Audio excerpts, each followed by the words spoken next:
और भाई, हो गया झाड़ू पोछा बर्तन। चलो, अब ये वीडियो देखो। ग्लोबलाइजेशन, इस पूरी किताब का सबसे इजीएस्ट चैप्टर यही वाला है। ग्लोबलाइजेशन एक कॉन्सेप्चुअल टॉपिक है। इसमें यह मैटर करता है कि तुम कितने खुल के सोच सकते हो। हाँ मालूम है, तेरे बाप को मत सिखा चल वाली फीलिंग भी बहुत बार आएगी तुम्हें इस चैप्टर में। ग्लोबलाइजेशन के कॉन्सेप्ट को बुक ने कुछ एग्जाम्पल्स के थ्रू समझाया हुआ है। पहला एग्जाम्पल, जनार्दन है जो कॉल सेंटर पे काम करता है और इसका नाम वहाँ पे जॉन है। ये वहाँ पे बिल्कुल ही अलग लैंग्वेज बोलता है और ये वाली लैंग्वेज तो वो घर पे कतई नहीं बोलता। इसको वहाँ पे रातों में काम करना पड़ता है क्योंकि उस वक्त ओवरसीज में दिन चल रहा होता है। इसकी छुट्टियां भी यूएसए के कैलेंडर के हिसाब से होती है, ना कि इंडियन कैलेंडर के हिसाब से। दूसरा एग्जाम्पल, रामधारी को साइकिल खरीदनी है अपनी 9 साल की बेटी के बर्थडे के लिए। उसको एक साइकिल मिलती भी है जिसकी क्वालिटी अच्छी होती है और वो सस्ती भी होती है। इस साइकिल की मैन्युफैक्चरिंग चाइना में हुई होती है और मार्केटिंग इंडिया में हो रही होती है। ऐसा ही उसने पिछले बर्थडे पे भी अपनी बेटी को एक बारबी डॉल गिफ्ट करी थी जो यूएसए में मैन्युफैक्चर्ड थी, उसको बेचा इंडिया में लाके जा रहा था। तीसरा एग्जाम्पल सारिका का है। सारिका खूब पढ़ी लिखी हुई है, इसके पास जॉब्स की अपॉर्चुनिटी भी है, लेकिन इसके फैमिली मेंबर्स और इसके रिलेटिव्स इस चीज़ को अपोज कर रहे हैं क्योंकि उनकी जनरेशन को ये सारी अपॉर्चुनिटी कभी मिली ही नहीं, इसलिए उन्हें इस चीज़ के बारे में कोई नॉलेज ही नहीं है। इन सब एग्जाम्पल से हमें ग्लोबलाइजेशन का एक आइडिया मिलता है। जैसे सर्विसेज का फ्लो हो रहा है, यहाँ पे कमोडिटीज एक जगह से दूसरी जगह पे ट्रांसफर हो रही हैं, आइडियाज शेयर हो रहे हैं।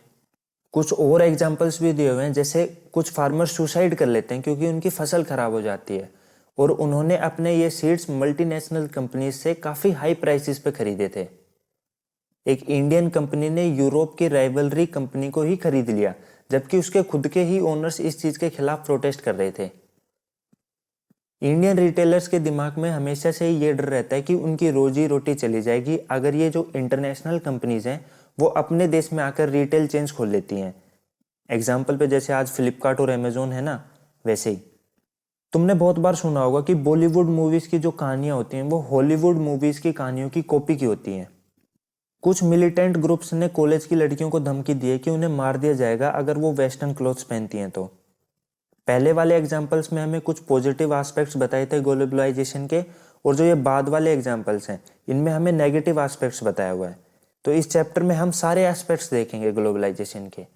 भाई मिला जुला के बात इतनी सी है कि ग्लोबलाइजेशन मल्टी डायमेंशनल कॉन्सेप्ट है। अगर महंगी बातचीत करें, मतलब डेफिनेशन की बात करें, तो ग्लोबलाइजेशन एक ऐसा कॉन्सेप्ट है जो फ्लोज की बात करता है। ये फ्लोज अलग अलग प्रकार के हो सकते हैं, जैसे आइडियाज फ्लो करते हैं, कैपिटल फ्लो करता है। कैपिटल फ्लो करने का मतलब जैसे यूएसए इंडिया में मान लो इन्वेस्ट करता है तो यूएसए की एमएनसीज इंडिया में आएंगी। इससे क्या होगा कि यूएसए का कैपिटल इंडिया में आ जाता है। कमोडिटीज फ्लो करती हैं और लोग भी एक जगह से दूसरी जगह पे जाते हैं बेटर लाइवलीहुड्स के लिए। अगर साफ शब्दों में कहूँ या जो भी हमने अभी तक पढ़ा है उसको छोटी टर्म्स में सम अप करना चाहूँ तो वर्ल्ड वाइड इंटरकनेक्टेडनेस को ही ग्लोबलाइजेशन कहा जाता है। कॉजेज ऑफ ग्लोबलाइजेशन, ऐसा मत समझना कि 21st सेंचुरी या 20th सेंचुरी का ही कॉन्सेप्ट है ग्लोबलाइजेशन। हिस्ट्री में पहले भी फ्लोज हुआ करते थे। किस फ्लोज की बात हो रही है यहाँ पे? आइडियाज का फ्लो, कमोडिटीज का फ्लो, कैपिटल का फ्लो या लोगों का एक जगह से दूसरी जगह जाना उस टाइम पे भी हुआ करता था इतिहास में। लेकिन जो आज का कंटेम्प्रेरी एरा का ग्लोबलाइजेशन है और जो हिस्ट्री का ग्लोबलाइजेशन था उसमें फर्क सिर्फ इतना है कि अब फ्लोज ज़्यादा स्पीड से होते हैं और ज़्यादा क्वांटिटी में होते हैं। ग्लोबलाइजेशन का कोई एक कारण नहीं है, लेकिन सबसे इंपॉर्टेंट फैक्टर इसमें टेक्नोलॉजी है। टेक्नोलॉजी ने ये फ्लोज की अवेलेबिलिटी को और भी आसान बना दिया है। इस वजह से कनेक्शन बढ़िया तरीके से हो पा रहा है लोगों के बीच में। और ऐसा नहीं है कि टेक्नोलॉजी का इम्पैक्ट इक्की दुक्की जिंदगी पे ही है, इसका इम्पैक्ट कलेक्टिव लाइफ पे होता है। जैसे आज के टाइम पे दुनिया में कहीं पे भी कुछ भी होता है तो उसका असर पूरी दुनिया पे पड़ता है। एग्जाम्पल, कोरोना वायरस शुरू कहाँ से हुआ? चाइना से, लेकिन इम्पैक्ट पूरी दुनिया पे पड़ रहा है। कोरोना से मेरे को अपनी एक सैड स्टोरी याद आ गई। स्टूडेंट लाइफ में सबसे बड़े फेस्टिवल्स होते हैं, एक फेयरवेल पार्टी 12th क्लास की और एक फ्रेशर्स पार्टी फर्स्ट ईयर के लिए। ये दोनों ही नहीं हो पाई क्योंकि कोरोना की वजह से लॉकडाउन चल रहा था। जैसे ग्लोबलाइजेशन मल्टी डायमेंशनल कॉन्सेप्ट है ना, तो ग्लोबलाइजेशन के इफेक्ट भी मल्टी डायमेंशनल होते हैं। पॉलिटिकल कॉन्सिक्वेंसेस भी होते हैं, इकोनॉमिक कॉन्सिक्वेंसेस भी होते हैं और कल्चरल कॉन्सिक्वेंसेस भी होते हैं। एक एक करके बात करते हैं इन सब के बारे में। सबसे पहले बात करते हैं पॉलिटिकल कॉन्सिक्वेंसेस की। ग्लोबलाइजेशन ने गवर्नमेंट की कैपेसिटी को कहीं ना कहीं कम किया है। गवर्नमेंट अब लोगों के वेलफेयर के लिए कम काम करती है और उसका काम कुछ ही डोमेन्स तक रेस्ट्रिक्ट रह गया है। आसान शब्दों में समझाऊं तो क्या होता है कि जो डेवलप्ड कंट्रीज होती है उसमें सरकार एक समय पे बहुत ज़्यादा वेलफेयर स्टेट पे काम करती है, वो लोगों का बहुत ज़्यादा ध्यान रखती है। लेकिन जब कंट्री एक हद तक डेवलप कर जाती है तो वो सारी चीज़ों को प्राइवेटाइज करना स्टार्ट कर देती है। इससे क्या होता है कि वो मिनिमलिस्टिक स्टेट के जोन में चली जाती है। फिर इसके बाद गवर्नमेंट का कुछ एरियाज में ही काम रहता है, जैसे लॉ एंड ऑर्डर को मेंटेन करना या फिर अपने सिटीजन्स की सिक्योरिटी का ध्यान रखना। ग्लोबलाइजेशन गवर्नमेंट की पॉलिसीज को भी इन्फ्लुएंस करता है, जैसे एमएनसीज वगैरह को अट्रैक्ट करने के लिए गवर्नमेंट काफ़ी लिबरल पॉलिसीज बनाती है, उन्हें काफ़ी कंसेशंस देती है। कुछ अच्छे भी पॉलिटिकल कॉन्सिक्वेंसेज हैं, जैसे जो पुरानी राइवलरीज थी या फिर जो जेलेसी वाली फीलिंग थी आपस में देशों के बीच में, वो ख़त्म हुई है। क्योंकि आज के टाइम पे कोई भी देश आइसोलेशन में नहीं है, सब देश कहीं ना कहीं या किसी ना किसी पॉइंट ऑफ टाइम पे आपस में कनेक्टेड है और एक दूसरे के ऊपर डिपेंडेंट है। ग्लोबलाइजेशन की वजह से गवर्नमेंट का जो एडमिनिस्ट्रेशन है या जो वर्किंग कैपेसिटी है वो काफ़ी हद तक एनहेंस हुई है, क्योंकि अब नई नई टेक्नोलॉजीज आ रही है तो गवर्नमेंट अच्छी तरीके से फंक्शन कर पाती है। एग्जाम्पल आधार कार्ड, इससे क्या है कि पूरे देश के हर एक नागरिक का डाटा गवर्नमेंट के पास है। इकोनॉमिक कॉन्सिक्वेंसेस, ये जो अलग अलग कंट्रीज में इकोनॉमिक फ्लोज होते हैं उसको इकोनॉमिक ग्लोबलाइजेशन बोला जाता है।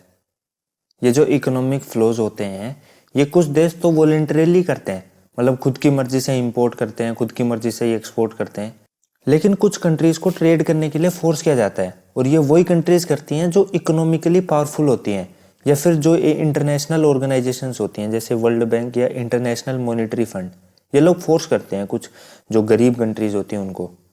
एग्जाम्पल के लिए 1991 में इंडिया में इकोनॉमिक क्राइसिस चल रहे थे, तो हमें पैसों की जरूरत थी अपनी इकोनॉमी को रिवाइव करने के लिए।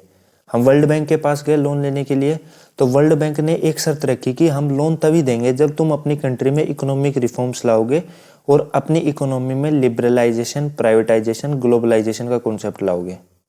ग्लोबलाइजेशन में फ्लोज होता है कमोडिटीज़ का, कैपिटल का, आइडियाज़ का, लोगों का। तो ग्लोबलाइजेशन में इन सब की स्पीड और भी ज़्यादा हुई है।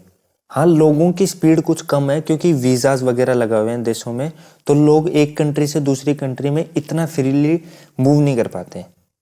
इस पार्ट में कुछ खास नहीं लिखा हुआ, यही है कि सेम पॉलिसीज होने के बावजूद भी ग्लोबलाइजेशन के कॉन्सिक्वेंसेस अलग अलग होते हैं हर देश के लिए। जैसे सेम टाइम पीरियड में ग्लोबलाइजेशन किसी कंट्री के लिए अच्छा बन जाता है तो किसी कंट्री पर उसके नेगेटिव इम्पैक्ट्स पड़ते हैं। कुछ स्कॉलर्स का मानना है कि ग्लोबलाइजेशन की वजह से स्टेट ने सोशल वेलफेयर पे काम करना बिल्कुल ही बंद कर दिया है। इससे अमीर और ज़्यादा अमीर हो जाते हैं और गरीब और ज़्यादा गरीब होते जा रहे हैं। उनका कहना है कि ग्लोबलाइजेशन अपनी जगह पे ठीक है, लेकिन कुछ सोशल सेफ्टी नेट्स बनाने चाहिए। ये सोशल सेफ्टी नेट्स एक तरीके के इंस्टीट्यूशनल सेफगार्ड्स होते हैं जो ग्लोबलाइजेशन के नेगेटिव इम्पैक्ट्स को कम करते हैं, खासकर उन लोगों के लिए जो इकोनॉमिकली वीकर होते हैं।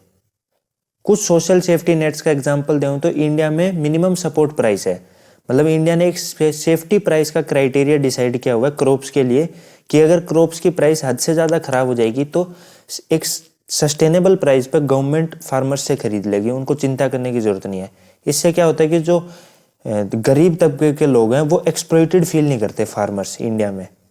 फोर्स ग्लोबलाइजेशन में पावरफुल कंट्रीज गरीब देशों की इकोनॉमी को यूज करती है और एक्सप्लॉइट करती है अपने फायदे के लिए। कुछ इकोनॉमिक्स का तो कहना है कि इकोनॉमिक ग्लोबलाइजेशन की वजह से कोलोनाइजेशन हो रहा है पूरी दुनिया का। मतलब कुछ इकोनॉमिक पावरफुल कंट्रीज का डोमिनेंस बनता जा रहा है और बाकी पूरी दुनिया उन पर रिलाई कर रही है, उनका एक तरीके से डोमिनेंस बनता जा रहा है, हेजिमनी बनती जा रही है पूरी दुनिया के ऊपर, और ये एक तरीके का गुलामी का ही स्टेट है। भाई कुछ अच्छे इम्पैक्ट्स भी हैं, जैसे फॉरेन इन्वेस्टमेंट से पुअर कंट्रीज में जॉब अपॉर्चुनिटीज आती है और उनकी इकोनॉमी डेवलप करती है। नई नई टेक्नोलॉजी ने लोगों के लिविंग स्टैंडर्ड को इंक्रीज किया है।